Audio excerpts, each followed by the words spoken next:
అధికారంలోకి వస్తే ఎంతమంది బిడ్డలుంటే అంతమందికి నీకు 15,000 నీకు 15,000 నీకు 15,000 అని చెప్పి ప్రతి సభలలో ప్రతి సమావేశాలలో మరి బహిరంగంగా చెప్పినటువంటి ఎన్డీఏ ప్రభుత్వం ఉన్నటువంటి నాయకులు వాళ్ళ అధికారంలోకి వచ్చి మాయ మాటలు చెప్పి గద్దెనెక్కినటువంటి 8 నెలలు గడుస్తూ ఉన్నప్పటికీ ఇప్పటివరకు కూడా తల్లికి వందనం ఇస్తున్నటువంటి 15,000 పైన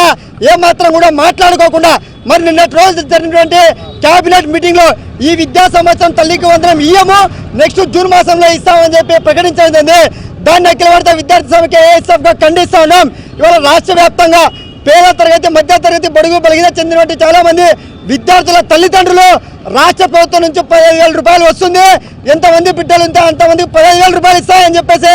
ఎంతో ఆశతో విద్యార్థుల తల్లిదండ్రులు అందరూ కూడా కార్పొరేట్ బడులలో విద్యార్థులు చేర్పించారు. 15,000 రూపాయలు వస్తున్నటువంటి ఆశతో ఆ డబ్బుతో ఫీజులు కట్టించాలని చెప్పి కోరిక ఉంటే ఈరోజు రాష్ట్ర ప్రభుత్వం విద్యార్థుల పైన విద్యార్థుల తల్లిదండ్రులకు వాళ్ళ చేతులకు పడిగాపులు కాసేటువంటి పద్ధతుల్లో ఈరోజు ఏమాత్రం కూడా చెల్లించామని చెప్పేసి రాష్ట్ర ప్రభుత్వం ప్రకటించడం బాధాకరం. ఏదైతే ఎన్నికల్లో హామీలో ఉన్నటువంటి భాగంగా తల్లికి వందనం ప్రతి విద్యార్థికి 15,000 రూపాయలు ఇస్తామని చెప్పి హామీ ఇచ్చిందో ఆ హామీని ఈ ప్రభుత్వం